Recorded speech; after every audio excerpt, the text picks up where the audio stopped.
Michelle, and today I'm going to be working on the axe handle that I started 2 months ago in that other video I did.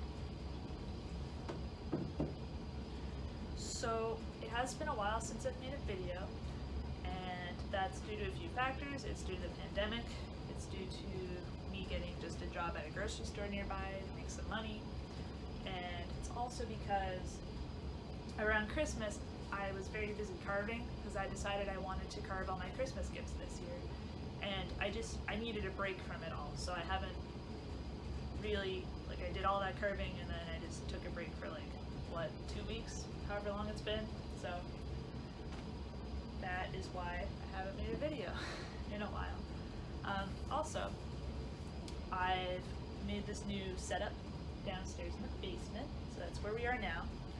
And the reasoning for that is because I usually do this sort of work in my garage.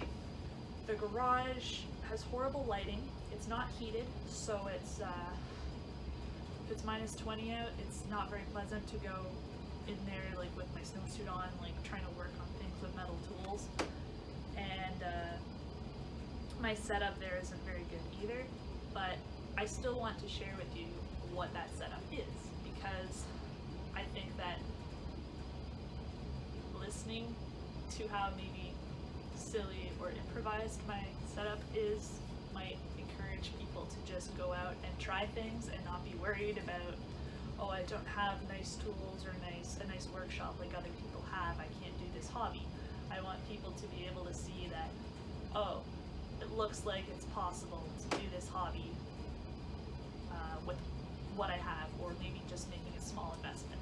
Alright, so my old setup is just a big log, right? It's, I don't know, maybe that big around, and it's about that tall, and it's on the ground in the garage.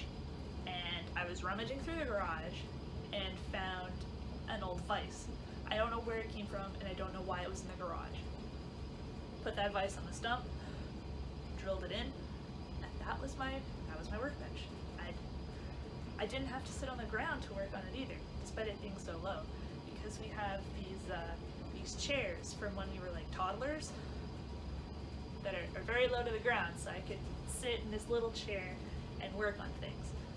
And if everything was moving around too much, because the stump's pretty heavy, but not heavy enough to keep everything stable while I'm working on it. So if everything was wobbling around too much, I'd go pick up some random heavy thing in the garage, put it on top, and that would help stabilize everything. Right, that was my old setup. I'll probably still use it sometimes if it's a nice day and I want to work a little more outside while I'm home instead of in the basement. But this is what I have now. So this is just, I have a pretty heavy oak table. This is a vise that's attached to the table here.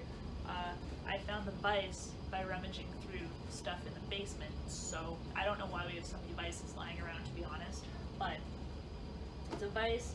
It has holes here for bolts to make it really sturdy and stick in the table, but I don't want to ruin my mom's table, so there's a bit of a clamp down here at the bottom, and I've just really clamped it onto the side of the table here, and it's pretty secure. I think it's as secure as I need it to be. I guess we'll see. And yeah, that's my setup. So the plan for today is to work to these red lines. I've made them red now, so hopefully they're easier to see. And I'm already very close to these lines, but I want to work to them, and I want to make sure everything's nice and square. So I want it nice and flat across this whole thing. And yeah, that'll be some nice progress on this axe handle.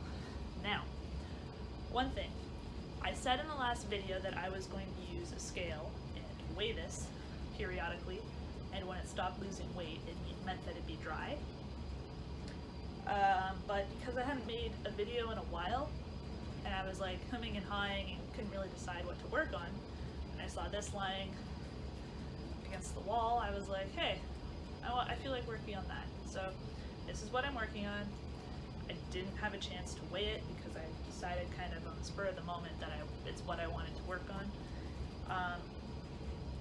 It's probably not 100% dry because I cut it in June, made the video of carving it to these dimensions in November, and so it's been 2 months since cutting it to these dimensions that it's been indoors to dry. So it's probably not perfectly dry, but I'm still leaving the dimensions pretty thick. As I said, I'm only working on getting it to these lines. I'm not working on thinning the handle out today. Okay, so the tools I'm using today, I'm actually really only using one tool. You could use a draw knife. So that's what this is. It's called a draw knife because you draw it towards you. But it can be hard to do more precision work with the draw knife because it's easy to accidentally gouge too deeply into what you're working on, and then when you pull, you end up splitting off a whole section that you didn't want to remove. So it's a good tool, and if you're good at using one, go for it. Or if you're okay maybe ruining some projects and trying to get good at using one, use it. It works fine. I got this for free because a relative found it at a flea market for almost nothing and just gave it to me. So they're definitely easy to get, at least at flea markets when you're not in a pandemic, but you know, hopefully you can find them elsewhere. I am going to be using a spoke shave. So it's the same principle as a draw knife in that you're usually drawing it towards you, except it's a lot smaller. And it used to be used to carve the spokes out for wagon wheels, so it's made for more precision carving, where you don't want to accidentally remove too much wood and tear out, because only a small amount of the blade sticks out of the bottom of the frame here. There you go, so you can see it stick out there. It really controls the amount of wood that you can remove.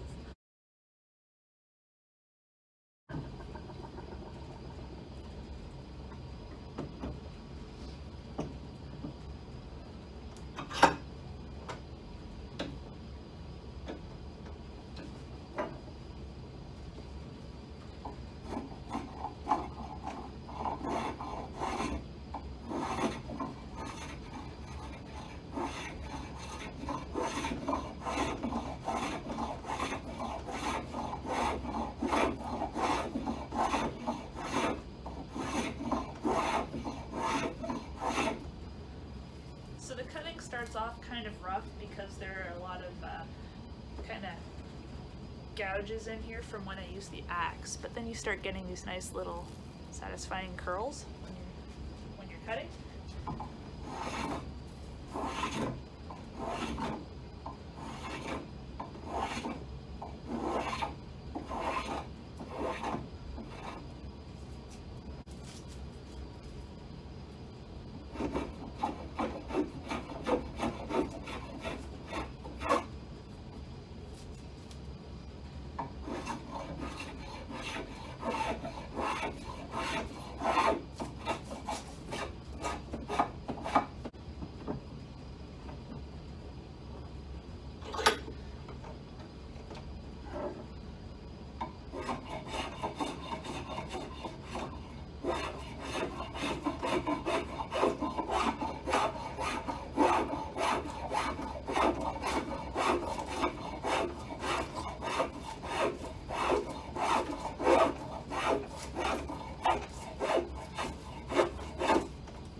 this is what we have now.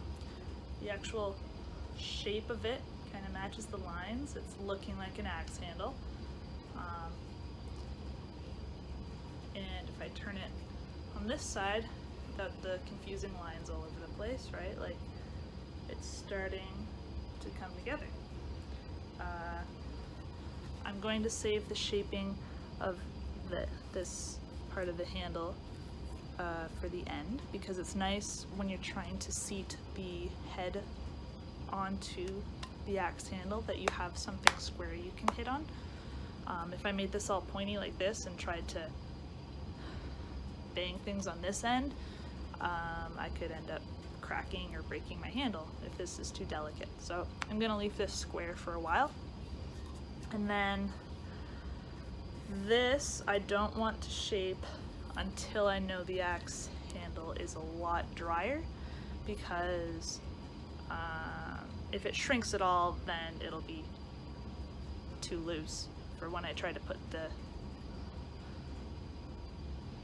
head on it, right? So if I shape it when it's still wet and then it dries and shrinks a little as it dries, it'll then be too small for the eye or the hole in the axe head.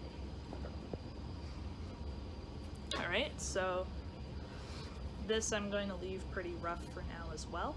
And then, yeah, as I said, the next step will just be thinning the handle out, like on these sides, the sides that I'm drawing on, and then the side that was where the bark was of the tree. So, yeah, thanks for watching, and I'll see you later.